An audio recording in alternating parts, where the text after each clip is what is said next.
St. Louis Acura has an unbeatable selection of new cars, like 75 new TLX models with $2,500 in loyalty conquest offers and 0.9% financing for up to 60 months.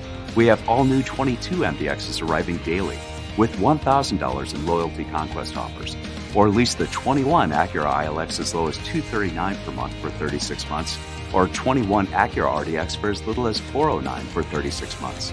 St. Louis Acura, better than ever for you. Hey, welcome on in to the first live edition of Daily Cards. It's July 19th. I'm Joe Roderick. He's Bob Ramsey, and we're coming to you here on ClaibsOnline.com, presented by Mungenast St. Louis Acura and Royal Banks of Missouri. Rammer, we got it all figured out. We ran practice tests of this the whole first half of the season. We are ready for the second half of Cardinal baseball. How are you doing? Yeah, so like the Cardinals looking to upgrade and make a deal, we dealt from audio only to video, and may scare some people off, but hopefully it makes it a better product talking Cardinals baseball every day. And you've also made me dig through hats that I have because, as you said on the podcast last Friday, you want to see how long each of us can go going with a new hat each and every day here on the daily podcast. Monday through Friday is all we're doing. So I thought, why not go with the sponsor here, Mungenast St. Louis Acura, on day one and make them happy. And I went with Ballparks National at Lake of the Ozarks, voted the best new youth baseball facility in Missouri in its first year. So we're very excited about that. So, Rammer, the Cardinals come off a winning 2 out of 3 games this past weekend against the Giants, 4 of 6 against the best, the team with the best record in all of baseball. I'm not ready to call them the best team in all of baseball. I'm not. I wasn't there the whole first half of the season. I'm not there now. But taking 4 of 6 from a team like the Giants, it's a good way to start the second half of the year, and hopefully something they can build on with Chicago in town for this week. And what's the formula? Pitching, speed, and defense. The Cardinals can't hit. It's not, let's wait and see. This lineup will end up being great, blah, blah, blah. All those things. Here's what we know, especially when healthy. But the Cardinals can pitch a little when they get a good start. They've got a good finish if they've got a lead. The back of the bullpen, when they have a lead, is good. They're not going to come back much because when they got to go to the other half of the bullpen, not much there. But as they get healthier, that can change too, and you'll see more of an ability to get comeback wins later. But here's what we know. Cardinals can't hit. So they've got to pitch, they've got to defend, and they have pretty good speed. Can they continue to use that to some degree? That's what we saw against the Giants. Didn't bludgeon them very much, but when they got good starting pitching, they had a chance, and they won 4 out of those 6. They did. So they go into this Cubs series. As nervous as you might be looking at the starting pitching, at least for these first 2 games, you're going against a Cubs team that might be in the final 10 days of their championship window, of an era of having these core players as they approach the trade deadline. This might be the last week that we see Chris Bryant in a Cubs uniform here in St. Louis. This might be the last time the Cardinals have to deal with Craig Kimbrell as a Chicago Cub. We already know they traded away Jock Peterson, a guy who they signed in the offseason and was a very good bat for them in the first half. The process has already started. Heck, it could happen during the series. They could strike a deal with somebody, but it does look like they are in full sellers mode right now, and it's hard to imagine what that is like in a clubhouse, knowing that these could be the final few days of having this team the way it is. If you'd have kept Yu Darvish, could this been a team that you add somebody at this time of the year? Instead of having, it's pretty clear, isn't it, Joe? It was a predetermined fire sale. They knew this going back 6, 8, 9, 10 months ago that they were going to do this. If you're a Cubs fan, you got to be particularly frustrated because when you look at a core of Rizzo, Bryant, Baez, Contreras, Kimbrell, a couple of the pitchers, and then you include some other of the young guys like Horner, to see them break that up. And I know there had been some frustration in the previous couple of years But to me, most of the problems were due to injury and then COVID. I thought the Cubs overreacted when they decided to get into this mode. The fact is, they have decided. So, can the Cardinals benefit other than having a weakened Cubs team for a while? Probably not. Yeah, so the Cubs will go with Alec Mills starting tonight. The Cardinals, we will see Jake Woodford on the mound for the Cardinals. He was sent down to Memphis to stretch out, to become a starting pitcher.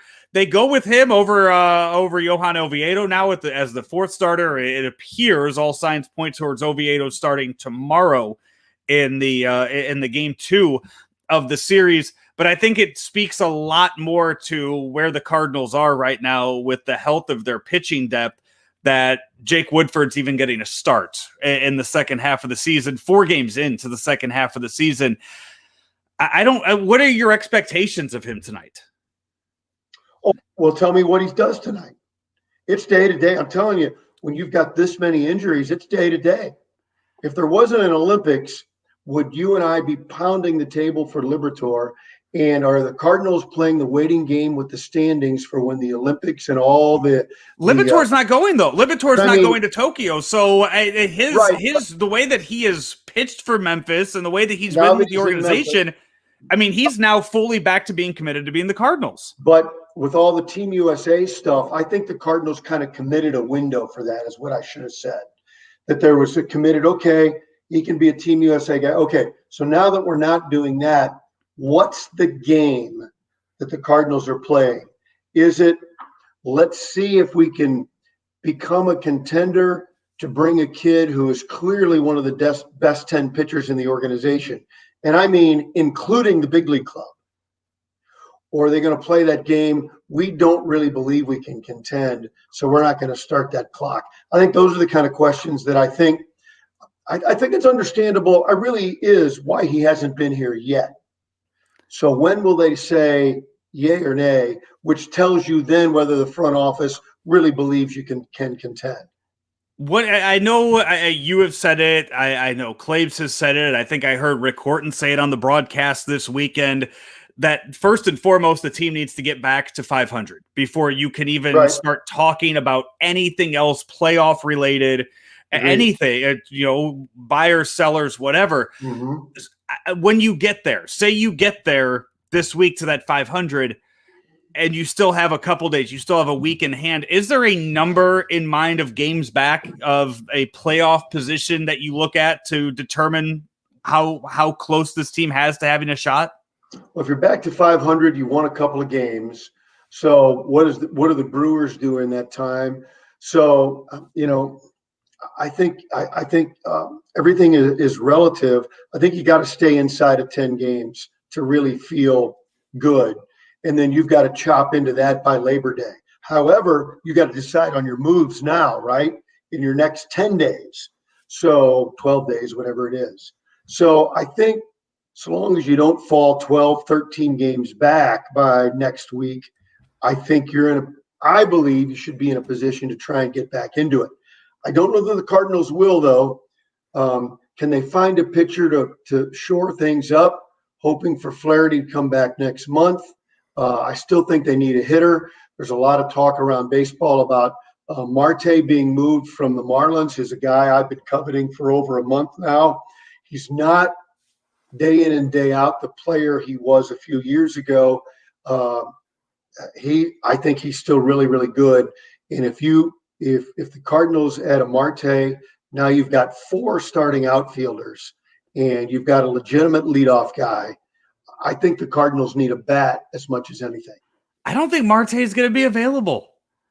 I don't see it. I don't see that he is. I think you got to look elsewhere, and I think the guy needs to be left-handed. I agree with what Clave said earlier on the lunch show that you need that left-handed bat off the bench, and also to play here and there in the outfield or wherever. I like that position because for me, you're telling me I'm getting 2 bats. I'm getting a starting outfielder and a guy that can come off the bench. That's what they need. You can put a Band-Aid over that gaping wound if you want and just get a bench guy. Okay, that's fine. But they need somebody in the everyday lineup at least 4 or 5 days a week, in my opinion.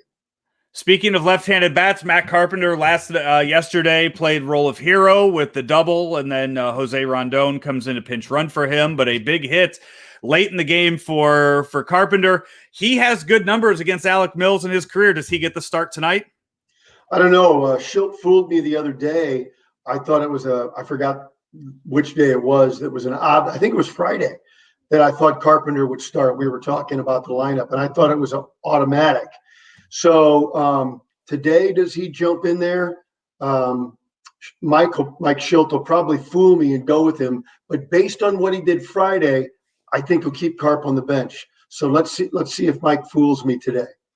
We're going live now, so we don't have we don't have to sit here and timestamp it and let people know when we're recording, so they know we don't know the lineups as of right now. It's 2:00. We're not sure of where he's weighing the Carpenter decision.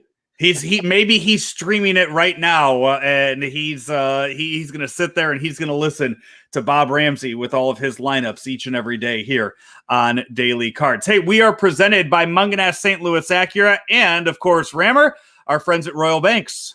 Royal Banks, of course, you know that with all the options out there you have, don't forget that Royal Banks helping people through COVID, disappointment and opportunity for the last year and a half.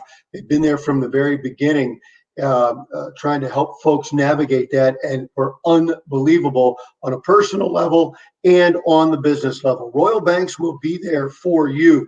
It's just a part of what they do with their services, not just opening a checking account and giving you a nice hi, hello, and a free cup of coffee when you walk in, which they do, but it's all the services they provide. Go online to royalbanksofmo.com or give them a call at 314-212-1500. Royal Banks, where better service means better banking. Member FDIC and equal housing lender.